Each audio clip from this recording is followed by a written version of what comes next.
Нет, это не первоапрельский выпуск. Это выпуск ко Дню космонавтики или Международному дню полета человека в космос, в зависимости от того, где вы живете.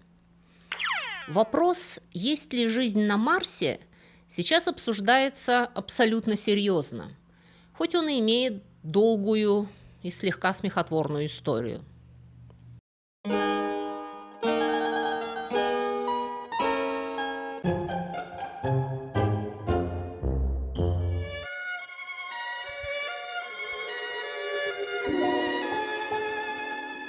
Марс находится от Земли, как бы это помягче выразиться, очень далеко, в отличие от, к примеру, Луны, которая находится гораздо ближе. Луну мы видим невооруженным глазом в форме блюдца, на котором невооруженным же глазом видны детали. Моря, горы, кратеры, если у вас хорошее зрение. Марс же мы видим в виде небольшой звездочки, на которой не видно ничего. Причем Марс, в отличие от той же Луны, которая бегает вокруг Земли на гравитационном поводке, летает по своей самостоятельной орбите вокруг Солнца и постоянно то приближается, то удаляется от нас. Это называется противостояние Марса, когда он находится ближе всего к нам и лучше всего виден. И когда он лучше всего виден, его видимый размер примерно в 80 раз меньше, чем у Луны. Сейчас, к примеру, Марс в 250 раз меньше Луны.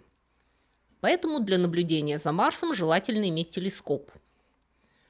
При этом создать телескоп со сколь угодно большим увеличением, к сожалению, нельзя. Ограничение создается не техническими возможностями телескопов, а отвратительными оптическими качествами земной атмосферы, сквозь которую мы смотрим в космос. Атмосфера состоит из потоков воздуха разной температуры, которые постоянно текут в разные стороны с разной скоростью, о чем говорилось подробно в видео о торнадо. Даже если воздух абсолютно сухой и прозрачный, а это причина, по которой телескопы ставят в пустынях, подальше от городов, разница в температурах воздушных потоков заставляет проходящие сквозь них лучи света слегка изгибаться. Над нами постоянно как бы образуются дополнительные движущиеся линзы из воздуха. В результате в телескопе мы всегда имеем слегка размытое и нестабильное изображение, в котором мелкие детали совершенно смазаны. Четкие изображения поверхности Марса были получены буквально недавно, когда космические корабли долетели до него и сфотографировали практически в упор. А до этого Марс для астрономов, даже с самой лучшей техникой, выглядел примерно так. Мы можем видеть на нем мутные, светлые, темные области. Мы можем видеть полярные ледяные шапки, как у Земли. Но никаких мелких деталей, которые мы видим на Луне, никаких кратеров. Причем эта картинка нестабильна, она постоянно плывет. Даже после изобретения фотографии астрономы предпочитали не фотографировать, а зарисовывать то, что им удалось увидеть в телескоп, подытоживая, так сказать, рисунками часы непрерывного наблюдения.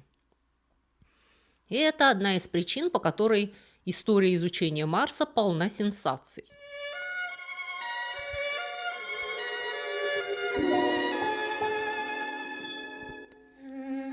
Впервые о марсианских каналах мир узнал в 1877 году из работы итальянского астронома Джованни Скиапарелли.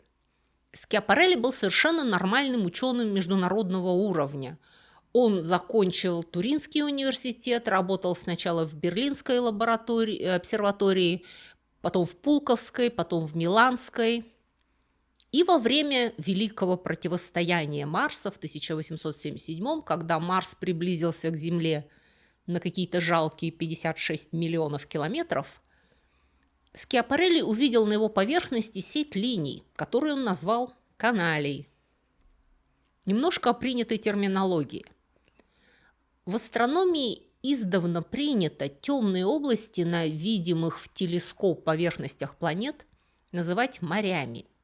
Вы можете видеть на Луне, например, море спокойствия, море ясности, океан бурь и так далее.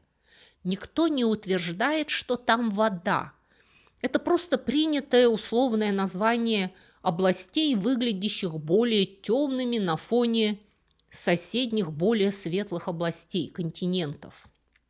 И Скиапарелли обнаружил темные линии, соединяющие эти марсианские моря. Он назвал их итальянским словом «канали», которое обозначает любые протоки, как естественного, так и искусственного происхождения. Когда статьи Скиапарелли переводили на английский, то, ничтоже сумняшись, перевели канали как channels. А в английском языке, так же, кстати, как и в русском, канал – это всегда искусственный водный поток. И пока эти статьи читали только специалисты, тоже, в принципе, никто сильно не возбуждался. Все понимали, что это просто условность. Но, к сожалению, это проникло в прессу. К тому моменту астрономы были уже в курсе, что период вращения Марса был почти таким же, как у Земли, то есть там примерно такая же длина суток, и наклон оси Марса тоже был почти таким же, то есть на Марсе имелись времена года. Они могли видеть, как его полярные ледяные шапки уменьшались и росли с этими меняющимися сезонами. Кроме того, они заметили, что моря на Марсе тоже постоянно меняли очертания, увеличиваясь и уменьшаясь. На самом деле за это отчасти ответственны марсианские полевые бури, о которых я расскажу позже. Но тогда, особенно вкупе с таянием полярных ледяных шапок, эти изменения вполне логично трактовались как сезонное таяние снегов и заполнение морей и каналов водой. Никто еще не знал и не мог знать, что на Марсе почти нет атмосферы. Также никто не знал, что марсианские полярные шапки состоят преимущественно из сухого льда, замерзшего СО2. При этом не то чтобы эти наблюдения были прямо однозначными. Периодически появлялись обескураживающие сообщения, что каналы Скиапарелли куда-то исчезли, и что моря вдруг стали выглядеть как пустыни. Вызвано это было тем, о чем я рассказала в начале. Марс был виден в телескопы довольно мутно. Практически все, что астрономы тогда наблюдали на его поверхности, было оптической иллюзией. Забегая вперед, скажу, что когда первые марсоходы начали картировать поверхность Марса, сопоставить их данные с уже имеющимися фотографиями поверхности со спутников оказалось чертовски трудно. То, что на фото казалось хребтом, в реальности им не было, а где была вроде яма, обнаруживалась гора и так далее. Но в конце XIX века астрономы умудрялись видеть на поверхности Марса даже сезонные изменения цвета, что по весне долины Марса наполнились водой и расцветали пышной зеленью. Ну а потом вернулся из Кореи Лоуэлл.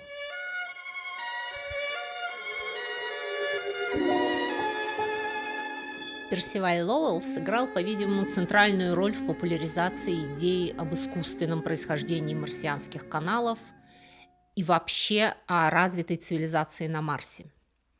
Он был исключительно колоритной личностью. Член богатой, преуспевающей, образованной и либеральной семьи, он вырос в атмосфере почитания наук, прогресса и свободы мысли. С одной стороны, это хорошо, а с другой может лишить человека критического мышления. Он закончил Гарвард с отличием, управлял фабрикой и несколько лет с упоением путешествовал по Дальнему Востоку. Лоуэлл писал книги о корейской и японской религии, культуре и мистицизме и был одним из тех, кто популяризовал восточную духовность в западном обществе. А вернувшись в Штаты, он прослышал о том, что на Марсе обнаружили каналы, и решил посвятить остаток своей жизни астрономии. Лоуэлл построил обсерваторию в Аризоне. И это был первый случай, когда обсерватория была намеренно расположена в отдаленном возвышенном месте для улучшения качества изображения в телескопе. После чего он сконцентрировал все свои недюжинные таланты, ресурсы и энергию на доказательство своей любимой теории – того, что на Марсе есть высокоразвитая жизнь и что она не просто похожа на земную, а находится впереди нас в эволюционном развитии. Лоуэлл считал, что все мироздание подчиняется неким общим законам развития, и даже очень непохожие друг на друга вещи, как западные и восточные культуры или люди и животные, идут по единому пути прогресса. Каналы Марса легко и логично легли на эту теорию. Как вы уже знаете, вторая половина XIX века была временем строительства крупных судоходных каналов. Суэцкий канал был завершен в 1869 году, Панамский канал начал строиться в 1880. Слово «канал» повторялось на страницах газет сотни тысяч раз. Рассказывались, что эти каналы огромны, что их видно с Луны. Все знали, что каналы – это очень важно, очень сложно, и что это вершина нашей цивилизации. И если на какой-нибудь планете существует высокотехнологичная цивилизация, то ее представители наверняка строят каналы, которые можно увидеть в телескоп. Лоуэлл считал, что все планеты проходят единый путь развития.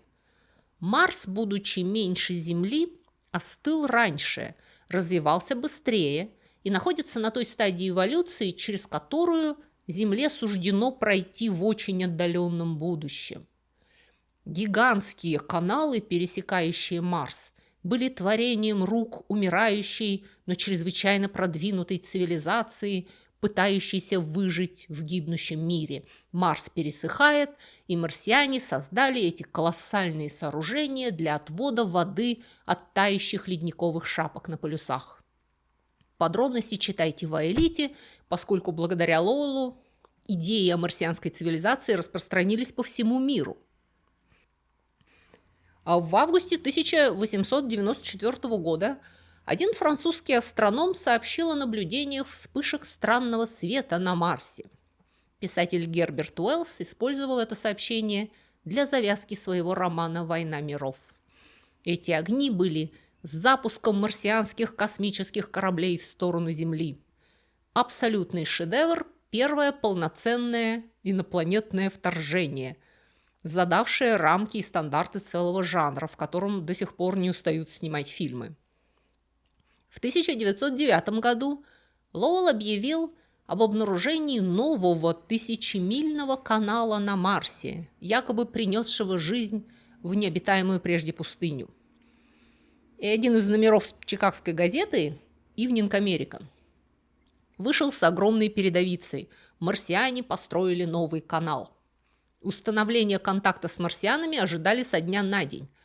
Единомышленник Лоуэлла Уильям Пикеринг собирался организовать связь с марсианами с помощью электрических прожекторов и километрового зеркала. Ой, я не могу, я умираю! Хорошо, что я брюки не надела, в них смеяться нельзя! Несмотря на такую популярность обитаемого Марса у широкой публики, ученые встретили эти идеи, мягко говоря, скептически. Еще в 1894-м американский астроном Уильям Уоллес Кэмпбелл с помощью спектроскопического анализа показал, что в марсианской атмосфере нет ни воды, ни кислорода. Французский астроном Эжен Антониади создал несколько очень подробных карт Марса, многие объекты на которых до сих пор известны под предложенным им названиями, и он не увидел там никаких каналов. В 1907 году британский натуралист Альфред Рассел Уоллес опубликовал книгу «Марс обитаем?» вопросительный знак, в которой показал, что поверхность Марса почти наверняка намного холоднее, чем предполагал Лоуэлл, и что атмосферное давление там слишком низкое для существования жидкой воды на поверхностях. То есть в научном сообществе Лоуэлла, прямо скажем, не уважали, что довело его до нервного срыва. Если вас интересует, искал ли он жизнь на других планетах, а как же? Он усмотрел спицы на поверхности Венеры, которая, как мы знаем теперь, покрыта абсолютно непрозрачным слоем облаков. Подытоживая, достаточно быстро стало понятно, что климатические условия на Марсе очень суровы. Тем не менее, люди понимали, что приспособляемость живых организмов к внешним условиям чрезвычайно велика.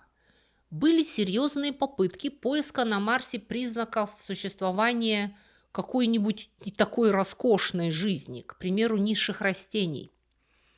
Но выяснить с расстояния десятков миллионов километров наличие или отсутствие на планете микробов или даже лишайников – задача архитрудная. Пора было лететь на Марс.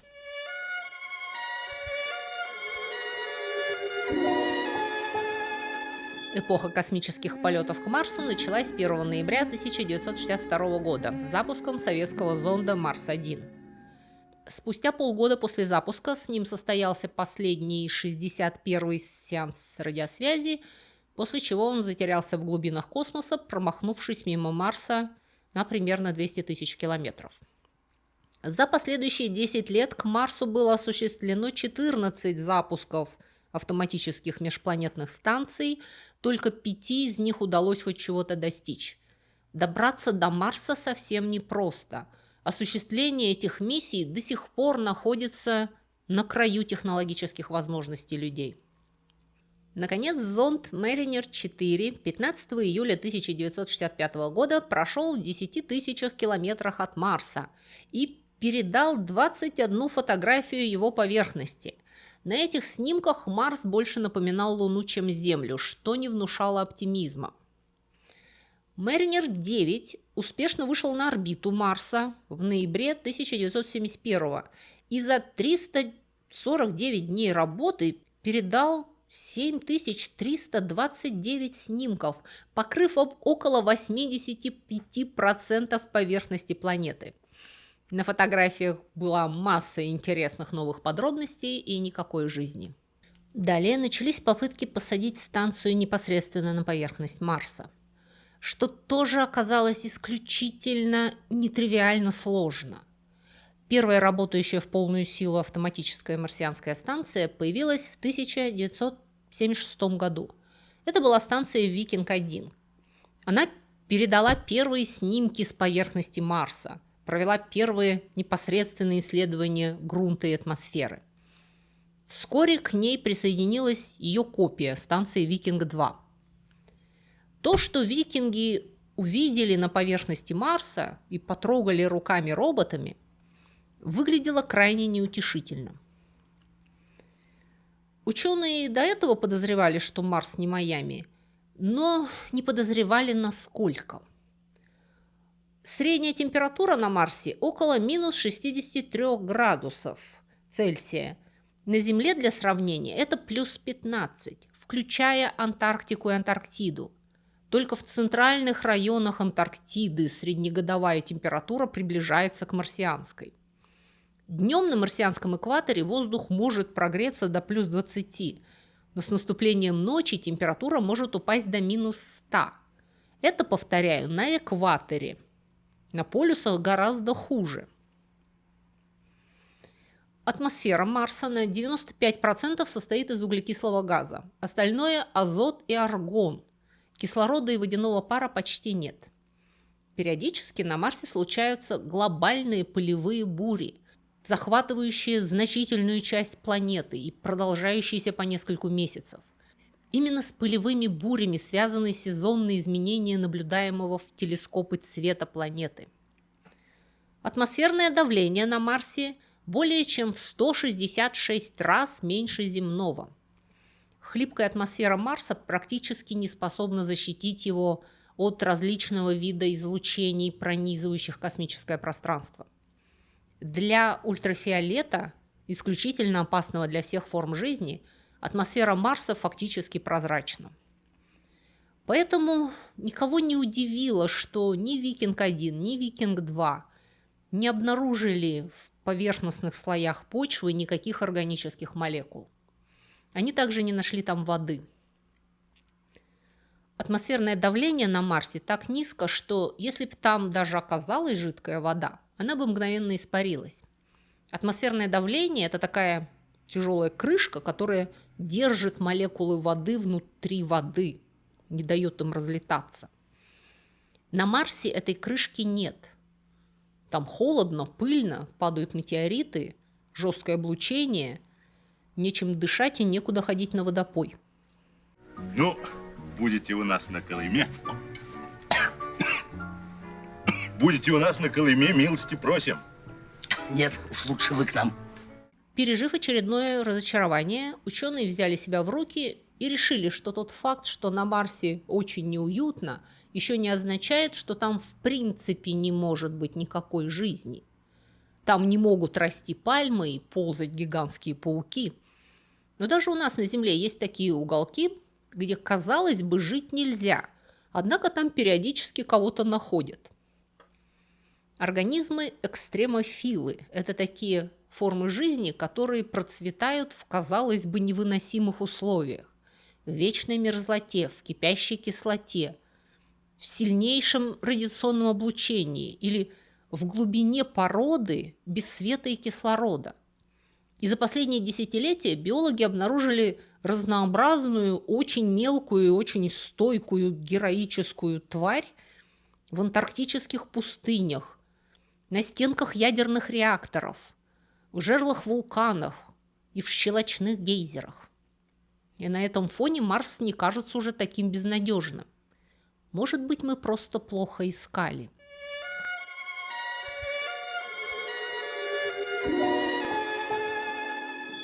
В 1996 году ученые изучали метеорит ALH-84001, найденный в Антарктиде, который, как было установлено, прилетел с Марса.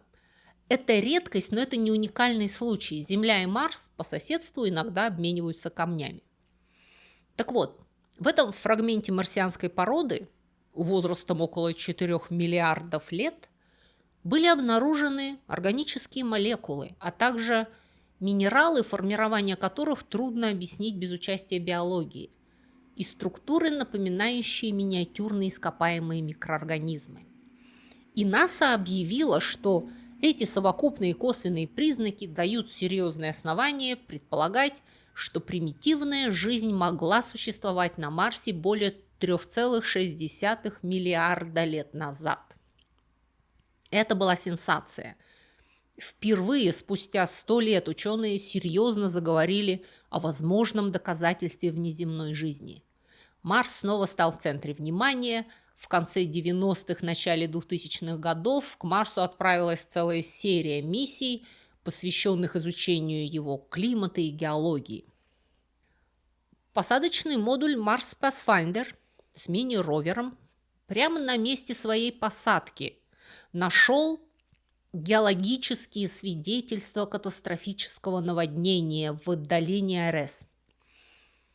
Округлые, окатанные камни и валуны, лежащие среди наносов, указывали, что их когда-то перенес и обточил сильный поток воды. Роверы Spirit и Opportunity, прибывшие на планету в 2004 году, подтвердили, что в прошлом Марс был гораздо мокрее. Местами его породы буквально пропитаны продуктами длительного взаимодействия с водой. Значит, Марс когда-то был гораздо более похож на Землю, с реками, возможно, озерами и гораздо более плотной атмосферой. Однажды Spirit забуксовал и в процессе вспахал у себя под колесом грунт и обнаружил под верхним слоем пыли отложение практически чистого диоксида кремния. На Земле он образуется в горячих источниках, а горячие источники – излюбленное жилье микроорганизмов-экстремалов. Это открытие навело ученых на мысль, что на Марсе тоже когда-то били горячие ключи, в которых могли обитать термофильные микробы. В 2012 году на Марс прибыл лабораторно оснащенный ровер Curiosity. Уже в первые месяцы работы Curiosity подтвердил, что внутри древнего кратера Гейла когда-то плескалось озеро. Curiosity также впервые обнаружил в марсианских породах органические вещества, сложные молекулы на основе углерода. Одновременно Curiosity сделал другое интригующее открытие. Он обнаружил, что концентрация метана в атмосфере внутри кратера меняется по сезонам, повышаясь летом и уменьшаясь зимой. Метан – это газ, который на Земле в основном производится живыми организмами. Его наличие на Марсе и сезонные колебания пока остаются загадкой. Но сам факт, что метан там есть, поддерживает надежду. Возможно, он выделяется до сих пор какими-то бактериями глубоко под землей. Возможно, на глубинах от нескольких метров до нескольких километров, где еще есть тепло от недр, сохраняются крошечные очаги жидкой воды. Там в полной темноте микробы могли бы получать энергию из химических реакций, например, окислять водород или восстанавливать сульфаты. И, может быть, это могло бы объяснить эти загадочные следы метана. А тут, походу, выяснилось, что на Марсе не совсем нет воды. Орбитальный зонд Марс-Экспресс в 2018 году получил данные радиолокации, которые показали, что под южной полярной шапкой Марса находится большое подледное озеро, вроде бы как жидкой воды. Такие подледные озера были бы идеальным убежищем для холодостойких микробов. К примеру, в подобном подледном озере «Восток» на Антарктиде обнаружены уникальные сообщества экстремофильных организмов. Добуриться до туда будет крайне сложно, но сам факт наличия подобных озер вдохновляет. Новейший на сегодняшний день марсоход НАСА Perseverance прибыл на Марс в феврале 2021 года. Главная его задача – собирать образцы породы, запечатывать их в стерильные капсулы и складывать в кучку. До сих пор мы еще не привезли с Марса ни единого камешка. Все марсоходы были с билетом в один конец. Планируется, что в 30-х годах на Марс наконец отправят специальный корабль, который заберет эти образцы и вернется с ними на Землю. И некоторые уже с легким ужасом представляют, что будет, если в них действительно обнаружатся какие-то марсианские микроорганизмы, которые переживут перелет и высадку, и очень не хотелось бы, чтобы они потом прогрызли стекло в лаборатории. То есть похоже на то, что в далекой древности Марс был гораздо более уютным местом. Марс был теплее, на нем была жидкая вода и атмосфера. Но Марс постепенно терял и продолжает терять свою атмосферу. Вот почему. Гигантская кастрюля раскаленного водорода, которую мы называем Солнцем, постоянно парит. От нее во все стороны летит поток протонов и электронов, обдувая все планеты Солнечной системы. Этот поток называют солнечным ветром. Земля защищена от этого сквозняка своим магнитным полем, отклоняющим летающие частицы. А вот магнитное поле Марса, как показали измерения, в 1000 раз слабее земного. Солнечный ветер беспрепятственно обдувает Марс и постепенно сдувает с него атмосферу. Когда-то марсианская атмосфера была гораздо более плотной, а теперь от нее осталось то, что осталось. Есть вероятность, что вместе с атмосферой Марс потерял жизнь, как мы ее себе привыкли представлять. И если там вообще что-то осталось, весьма вероятно, что нам придется переосмыслить определение, что мы вообще называем жизнью.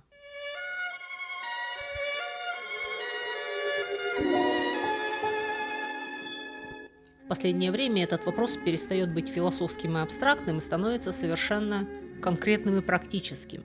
Что, собственно, мы ищем на Марсе?